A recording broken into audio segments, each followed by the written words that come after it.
Radhe Radhe everyone, good morning. आज है मौनी अमावस्या और मौनी अमावस्या बहुत बड़ी अमावस्या होती है। तो बस यहाँ पर मैं कर रही हूँ सुबह की घर की साफ़ सफाई। ऊपर का फ्लोर एकदम मैं साफ़ करके आ चुकी हूँ, बस ये नीचे नीचे का रह गया था।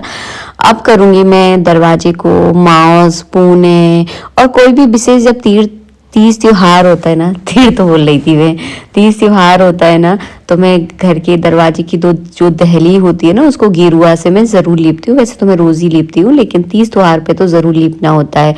ये तो मतलब पीढ़ी दर पीढ़ी परंपरा ही चली आ रही है हमारे यहाँ। तो देखो, मैं अब भी दिखाऊंगी नहीं आपको, लेकिन सबके दरवाजे जो है ना लिपे हुए होते हैं।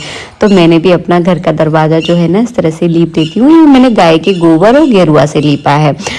लिपाई भी हो गई, साफ सफाई भी हो गई। तो चलो अब करेंगे हम बाथरूम की क्लीनिंग। बाथरूम जो है ना मैं नहाने से पहले ही साफ कर देती हूँ, ताकि बाथरूम जो है ना एकदम साफ रहे। बाकी बेटू जब नहाता है वो कभी बाथरूम साफ नहीं करता, तो ये भी मेरी ही जिम्मेदारी।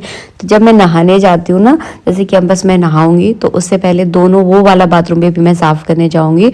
और इस वाले बाथरूम को भी क्या करती हूँ, मैं थोड़ा सरफ घोर लेती हूँ। सरफ घोरने के बाद जो है ना पूरे बाथरूम में फैलाती हूँ, और उसे जो प्लास्टिक वाला झाड़ू होता है या बाथरूम क्लीनर होता है उसको अच्छे से फेर दो ना, तो आपकी बाथरूम ज़्यादा गंदी नहीं होती। और बहुत सारे लोग अपने घर को तो साफ़ करते हैं लेकिन बाथरूम को भूल जाते हैं। तो बाथरूम भी हमें अच्छे से साफ़ सुथरी रखनी चाहिए। कहते हैं घर की सुंदरता बाथरूम से भी नज़र आती है, तो बाथरूम को भी चकाचक रखना चाहिए। बस यहाँ पे मैंने नहा लिया है। नहाकर बस अब मैं तैयार होंगी। और आज जो है ना मैंने वही घर वाली जो डेली यूज़ की साड़ी है वही पहनी है, क्योंकि मेरे घर के कपड़े और आने जाने वाले कपड़ों को मैं हमेशा सेपरेट रखती हूँ। क्योंकि सारे कपड़े अगर आप घर में पहन लो ना तो फिर सब अनसेंट हो जाता है, कुछ भी समझ में नहीं आता कि घर का कौन सा है और बाहर का कौन सा है। आने के बाद जो है ना एक भूख बहुत लगती है, दूसरा सर्दी बहुत लगती है। तो बस मैं यहाँ पे चाय बना रही हूँ और पंडित जी जो है जा रहे हैं मार्केट। तो मुझे बोल रहे थे कि तुम गेट लगा लो, मैं मार्केट जा रहा हूँ, क्योंकि उन्हें दूध लाना है, दही लाना है। क्योंकि आज हम भगवान की पूजा पंचामृत से करवाएंगे, मतलब उनको स्नान पंचामृत से करवाने वाले हैं। तो उसके लिए दूध दही की ज़रूरत थी। दूध तो वैसे है मेरे घर पर वो उबला हुआ है। दही भी है, तो वही होता है कि झूठे मीठे हाथ तो देखिए लग ही जाते हैं, उसमें से बीटू कभी कभी ले लेता है। तो उस वजह से मैंने बोला कि पूजा के लिए आप दूसरा लेकर आओ। Hello everyone, Radhe Radhe. कैसे हो आप सभी? आशा करती हूँ आप सभी बहुत अच्छे से होंगे। आज है मौनी अमावस्या, और मौनी अमावस्या भी बहुत बड़ी अमावस्या होती है। दान पुण्य के लिए, पूजा पाठ के लिए बहुत, मतलब कहते हैं ना कि आपकी शक्ति को बढ़ाने के लिए अमावस्या बहुत ज़्यादा अच्छी मानी जाती है। तो बस यहाँ पर पंडित जी जो है ना लेने गए हैं, दूध दही लेने गए हैं, क्योंकि आज जो है ना भगवान की हम पूजा करेंगे। मतलब कि उनको स्नान करवाएंगे कच्चा दूध दही घी शक्कर शहद से, यानी पंचामृत स्नान करवाएंगे। तो उसके लिए दूध चाहिए था, दही चाहिए था, दोनों ही नहीं थे। दूध है लेकिन उबला हुआ दूध है। और बस अमावस्या है, तो अमावस्या के दिन जो है ना हम लोग नहा कर चाय पीते हैं। तो बस मैंने नहा लिया है, पंडित जी ने नहा लिया है, बिटू ने नहीं नहाया है क्योंकि वो रात में पढ़ रहा था बहुत टाइम तक। तो मैंने उसको भी नहीं जगाया है, अब शायद जग गया होगा। मैं ऊपर गई भी नहीं हूँ। और किचन को मैंने फिर से एक बार साफ़ किया था नहाने के बाद। गैस को भी मैंने अच्छे से साफ़ किया है। इसमें मैंने अपने लिए पानी उबलने के लिए रखा है, उधर चाय बन रही है। तो बस सुबह सुबह का कुछ इस प्रकार की प्रक्रिया जो है ना हमारी चल रही है। और आज कुछ थोड़ा बहुत हमने सोचा है कि आज क्या करने वाले हैं, वो हम आपको धीरे धीरे करके दिखाएंगे। क्योंकि मैं आपसे अक्सर कहती हूँ ना कि दान पुण्य पूजा पाठ ये हमें करते रहना चाहिए। ऐसा नहीं है कि मैं आपको कोई सलाह दे रही हूँ, सलाह नहीं दे रही हूँ, मेरा खुद का एक्सपीरियंस है। अगर आप दान पुण्य करते हैं, समय समय पर अगर पूजा पाठ करते रहते हैं अपने अच्छे समय में भी, तो वो बुरा जब समय आपका आता है, सबके साथ आता है, अच्छा समय बुरा समय हम सबको देखने के लिए मिलता है अपनी लाइफ में। तो जब अच्छा समय हो ना तो थोड़ा थोड़ा हमें करते रहना चाहिए। तब जब बुरा वक्त आता है ना तो उसमें ये सारी चीज़ें बहुत ज़्यादा हेल्प करती हैं।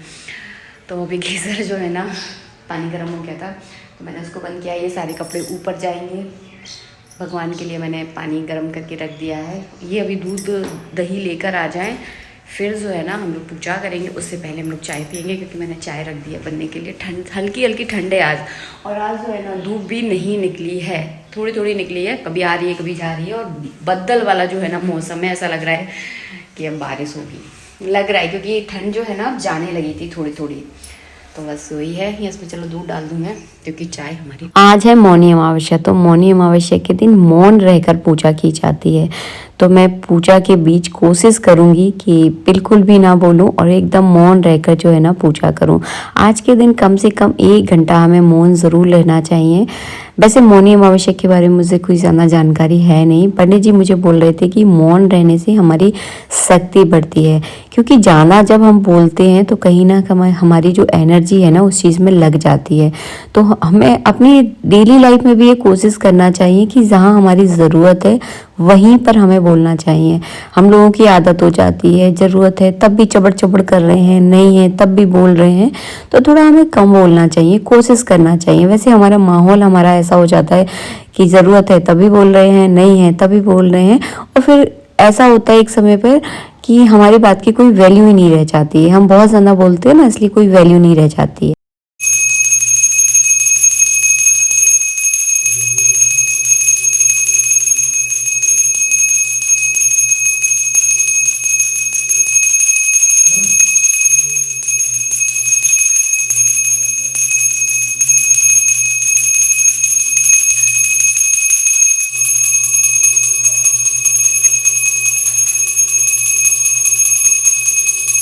तो मौनी अमावस्या से हमें संकल्प लेना चाहिए। एकदम तो कोई आदत नहीं छूटती है, लेकिन कोशिश करना चाहिए कि धीरे धीरे थोड़ा कम बोलना स्टार्ट करें।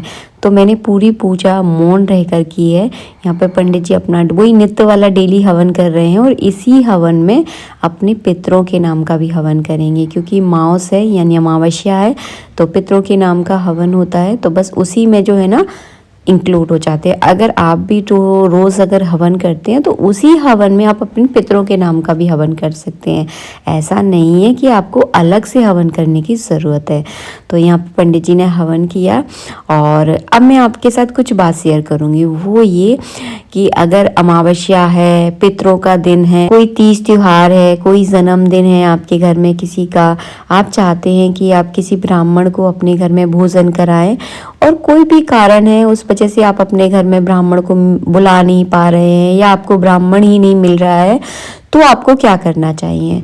और मैं अक्सर बोलती हूँ, ब्राह्मण भोजन का सबसे ज़्यादा विधान है। हर चीज़ में उद्यापन कीजिए, या फिर कोई पूजा पाठ कीजिए, या फिर पितरों के लिए जन्मदिन पर अगर आप ब्राह्मण भोजन कराते हैं तो आपको वो जो आपने पूजा की है उसका विशेष फल आपको प्राप्त होता है। तो उसके लिए आपको क्या करना चाहिए, अगर आप घर पर नहीं बुला पा रहे हैं या आपको ब्राह्मण नहीं मिल रहा है, तो ब्राह्मणों के जो भोजन का पैसा है कि एक ब्राह्मण को भोजन कराने में कितना पैसा लगता है, तो वो पैसा आप किसी मंदिर में जाके दे दीजिए, क्योंकि मंदिरों में भी ब्राह्मण खुद अपने हाथ से भोजन बनाते हैं। कई मंदिर ऐसे होते हैं जहाँ पर आप लोग वीडियो में देख रहे हो कि इस मंदिर में जो है ना खुद ही ब्राह्मण बाबा वगैरह है, वो खुद ही अपने हाथ से भोजन वगैरह बनाते हैं। तो हमने उनको पैसे दे दिए थे कि आप लोग जो है ना सब लोग खाना भोजन जो है ना आज हमारी तरफ से कर लेना।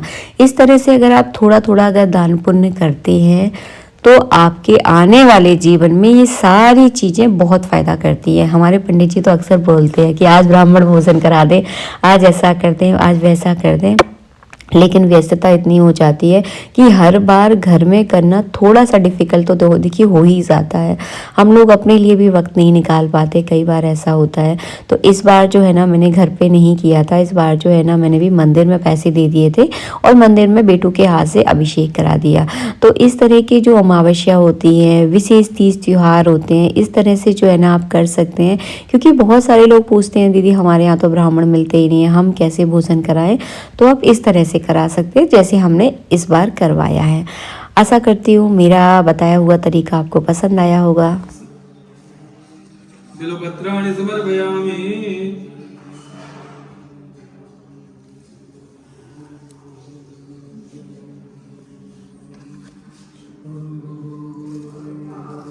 तो ये थी हमारी छोटी सी पूजा जो हमने मौनी अमावस्या के दिन की। बच्चों से अगर आप अभिषेक कराते हैं, भगवान शिव की पूजा करवाते हैं, तो उनके आगे आने वाले भविष्य के लिए बहुत ज़्यादा लाभकारी होती है। और बस यही था आज का हमारा दिन। बस इसके बाद पूरा दिन कहाँ निकल गया बिल्कुल पता नहीं चला। आज बहुत बद्दल वाला दिन था, मतलब बहुत सूना सूना वाला दिन जिसे कहते हैं ना, जिस दिन बद्दल जाना होते हैं उस दिन बड़ा सूना सूना सा लगता है, तो वैसा ही वाला दिन था। बस इन्होंने आरती की और मैंने गर्मा गर्म बनाई रोटियां। दोपहर के समय तो हमने ज़्यादा कुछ आज खाया ही नहीं क्योंकि हमें भूख ही नहीं लग रही थी। सुबह हमने पोहा बना दिया था, फिर हलवा भी बनाया था। हलवा तो मैंने बहुत थोड़ा सा बनाया था, केवल ठाकुर जी के भोग के लिए। और बस यहाँ पे गर्मा गर्म रोटियां बन गई हैं। मैं इनका इंतज़ार कर रही हूँ कि आप जल्दी से आ जाओ, फिर खाना खा लो ताकि मेरा काम थोड़ा ख़त्म हो और बर्तन वर्तन साफ करके मैं भी थोड़ी फ्री हो जाऊँ। क्योंकि शाम को ऐसा लगता है ना, मुझे शाम को बहुत थकावट सी हो जाती है, नींद भी आने लगती है क्योंकि पूरा दिन फिर मैं नहीं लेटी ना, तो शाम को तो ऐसा लगता है कि बस अब तो लेट जाओ, अब तो नींद आ रही है। यहाँ पे मैंने उसका बेलन भी यहाँ पे धो दिया है और बस यही वीडियो का एंड करूँगी। मिलूंगी आप सबसे नेक्स्ट वीडियो में। आपको मेरा वीडियो अच्छा लगता है तो प्लीज़ लाइक कीजिएगा। अपना एक छोटे छोटे जो मेरे दिन होते हैं, जो मैं करती हूँ, वही वीडियो के तहत आप सबके साथ में शेयर करती हूँ। राधे राधे।